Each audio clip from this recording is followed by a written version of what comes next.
বাংলাদেশের গণমাধ্যম জগতে এমন ঘটনা বিরল। খুবই কম ঘটে যেখানে সাংবাদিকদের ক্যামেরা অসহায় হয়ে পড়ে, যেখানে শত চেষ্টা করেও একটা মুহূর্ত ধারণ করা যায় না। গত কয়েকদিন ধরে সারা দেশে যে খবরটি আলোড়ন তুলেছে সেটি হলো শরীফ ওসমান হাদীর মৃত্যু। কিন্তু এই মৃত্যু সংবাদের পাশাপাশি আরেকটি বিষয় মানুষের মনে গভীর কৌতূহল জাগিয়ে তুলেছে, সেটি হলো তার স্ত্রীর পরিচয়। কে এই রহস্যময় নারী যাকে আজ পর্যন্ত কেউ দেখতে পায়নি? কেন তিনি এতটা আড়ালে থাকেন? স্বামীর মৃত্যুর পরেও কেন তিনি জনসম্মুখে আসেননি? এই প্রশ্নগুলোর উত্তর খুঁজতে গিয়ে যা বেরিয়ে এসেছে সেটা সত্যি অবিশ্বাস্য। গত কয়েকদিন ধরে দেশের বিভিন্ন প্রান্তে মানুষ শরীফ ওসমান হাদীর মৃত্যু সংবাদে নানা প্রতিক্রিয়া দেখিয়েছেন।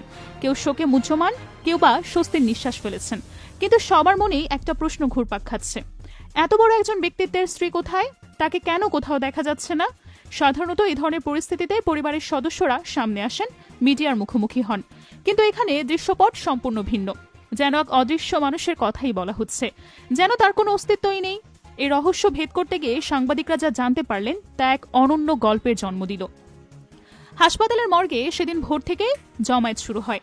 সাংবাদিক, ক্যামেরাম্যান, সাধারণ মানুষ সবাই অপেক্ষায়। কখন আসবেন পরিবারের সদস্যরা? কখন দেখা যাবে সে রহস্যময় স্ত্রীকে যাকে এতদিন কেউ দেখেনি? ঘন্টার পর ঘন্টা কেটে যাচ্ছিল। ক্যামেরার লেন্স প্রস্তুত, সবাই সতর্ক। একটা গাড়ি এলেই ক্লিক ক্লিক শব্দ শুরু হয়ে যায়। কিন্তু সেই মুহূর্তটি কখনো আসে না যখন সেই মুখ দেখা যাবে।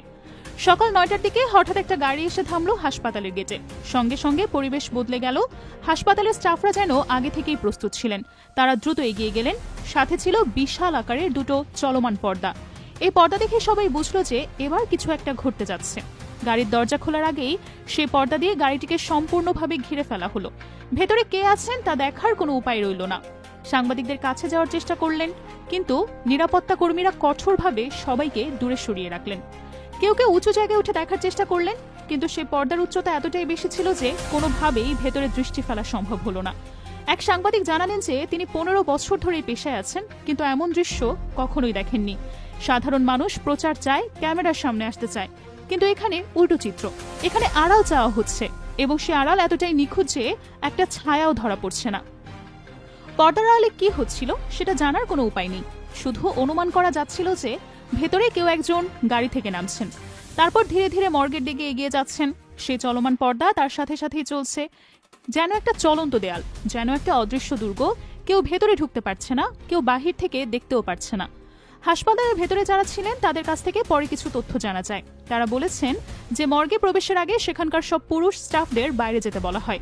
শুধু মহিলা স্টাফরা ভেতরে ছিলেন, এবং তারও নির্দেশনা পেয়েছিলেন যে কোনো ছবি তোলা যাবে না, মোবাইল ফোন বাইরে রাখতে হবে। এই নির্দেশনা এতটাই কঠোরভাবে মানা হয়েছিল যে ভেতরে কি ঘটছে তার কোনো রেকর্ডও ছিল না। একজন মহিলা স্টাফ পরে অফ দ্য রেকর্ডে জানিয়েছিলেন যে ভেতরে একজন নারী এসেছিলেন। তিনি পূর্ণ পর্দায় ছিলেন, মাথা থেকে পা পর্যন্ত কালো কাপড়ে ঢাকা। শুধু চোখও দেখা যাচ্ছিল না, হাতে মোজা ছিল, পায়ে মোজা ছিল, কোনো অংশ উন্মুক্ত ছিল না। তিনি তার স্বামীর মরদেহে দাঁড়িয়েছিলেন কিছুক্ষণ। কি বলেছিলেন বা কেঁদেছিলেন কিনা সেটাও জানা যায়নি, কারণ কেউ কাছে যাওয়ার সাহস পায়নি। শুধু দূর থেকে দেখেছেন যে তিনি স্থির হয়ে দাঁড়িয়েছিলেন বেশ কিছুক্ষণ। মর্গ থেকে বের হওয়ার সময়ও একই দৃশ্য। সেই বিশাল পর্দা আবারও সক্রিয় হলো। গাড়ি পর্যন্ত পৌঁছে দেওয়া হলো তাকে। কেউ একটা ছায়াও দেখতে পেল না। গাড়ি চলে গেল।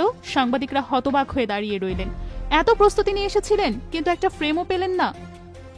এই ঘটনার পর সবার সামনে একটাই প্রশ্ন জমা হতে থাকলো, কে এই নারী? কেন এতটা কঠোরভাবে পর্দা মানেন তিনি? স্বামীর মতো কঠিন সময় কেন একটু শিথিলতা দেখালেন না?